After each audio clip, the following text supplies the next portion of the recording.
সকলে যায় দারুণ কারবার হায়রে আগুন। হযরত ইমাম হোসেন রাদিয়াল্লাহু তাআলা নূর শিশুকে কোলে জড়াইয়া ধরিয়া দুলদুলে সওয়ার হইয়া ফুরাতের পারে চলে গেলেন। ফুরাতের পারে হাজার হাজার মানুষেরা ফুরাতের পার বন্ধ করে রাখছে।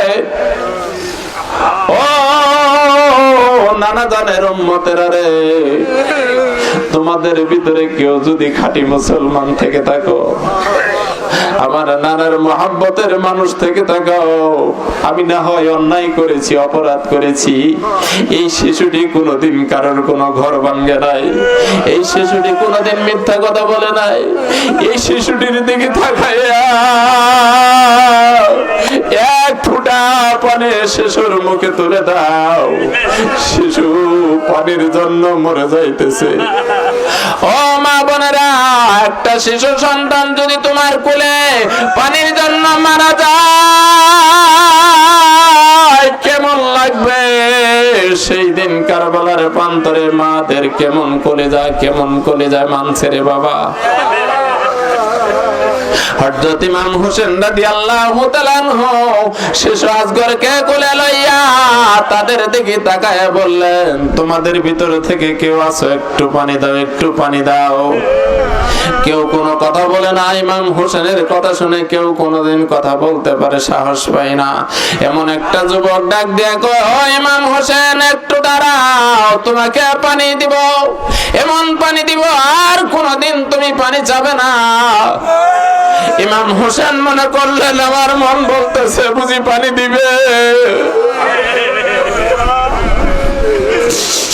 একটু পানি দাও, একটু পানি দাও, পানি বুঝি দিবে, পানি বুঝি দিবে। এই বলিয়া যুবকটা এমন একটা বিষাক্ত তীর ইমাম হোসেনের গায়ে ছুটে দেয়। হযরত ইমাম হোসেন রাদিয়াল্লাহু তাআলা একটু সরে দাঁড়ায়। ইমাম হোসেনের শরীরে না লেগে শিশু আসগরের কলিজায় লেগে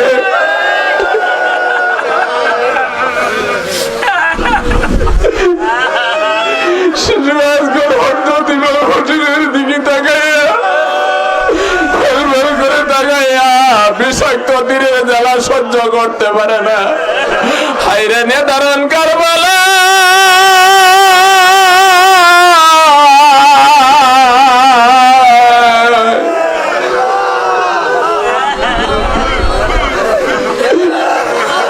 ইমাম হোসেন শিশু আসগরের দিকে তাকায়,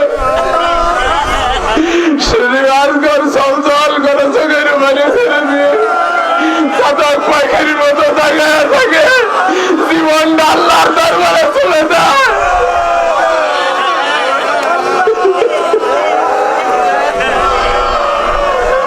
শিশু আসগর আর কথা বলে না, শিশু আসগর আর পানির জন্য কান্দে না, শিশু আসগর আর কুলের ভিতরে কান্দে না।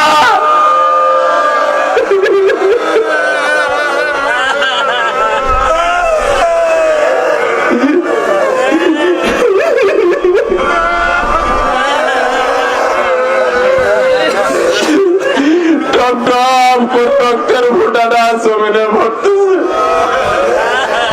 শিশু আসগরকে কুলে জড়াইয়া ডাক দেয়া বাঁচাচ্ছেন, জীবনের তোরে পানি পান করেছি, আর জীবনে পানি যাবে না।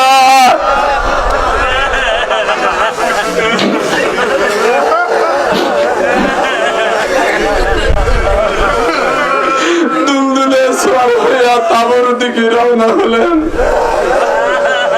হযরত ইমাম হোসেন রাদিয়াল্লাহু তাআলা আসতে দেখে সারা মানুষ দৌড়ায় গেলেন, আমার শিশু পানি পান করছে, শোনো সারা মানুষ তোমার শিশু পানি পান করছে, আর জীবনে পানি যাবে না।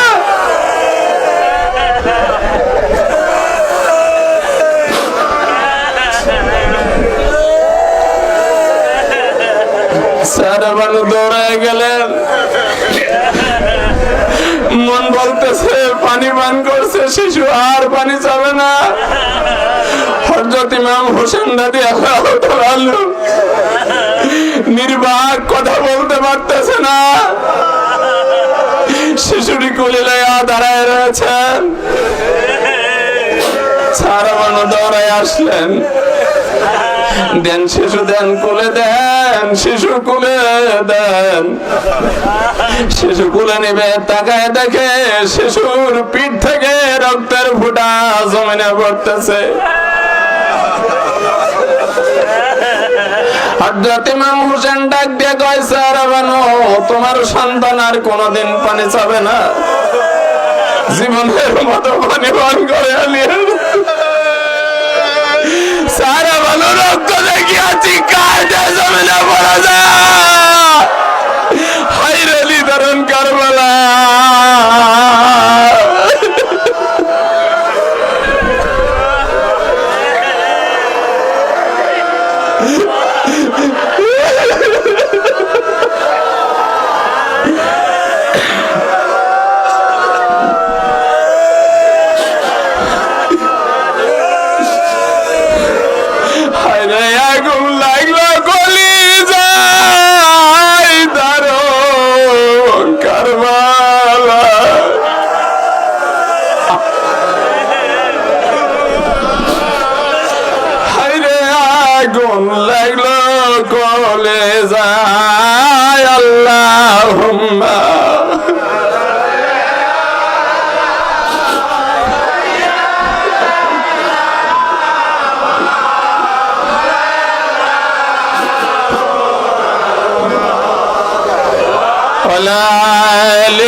আমার সারা বানু অজ্ঞান হয়ে জমিনে পড়ে গেলেন। জ্ঞান যখন ফিরে পাইলেন, হযরত ইমাম হোসেন রাদিয়াল্লাহু তাআলা শিশু সন্তানটিকে সেইখানে রাখলেন, সারা বানুর কোলে দিলেন। তারপর সবগলে কান্নাকাটি শুরু হয়ে গেল। হযরত ইমাম হোসেন রাদিয়াল্লাহু তাআলা 10ই মুহররমের দিন,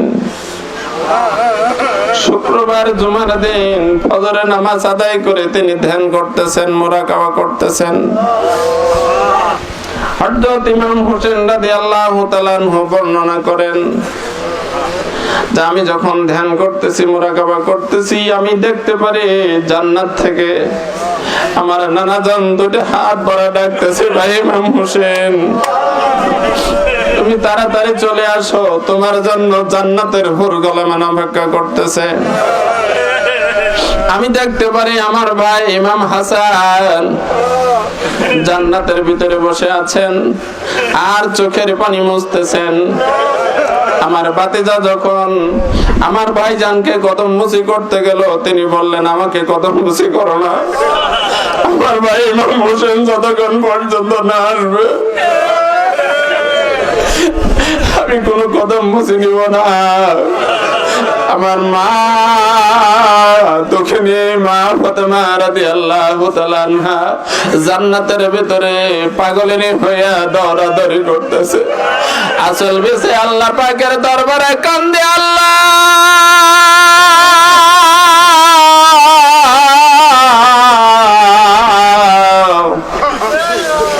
আমার ইমাম হোসেন কখন আসবে, কখন আসবে।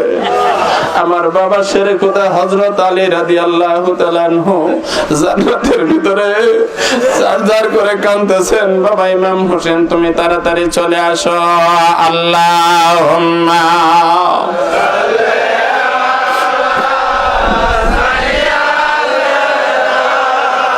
মাওলানা মুহাম্মদ ওয়া আলা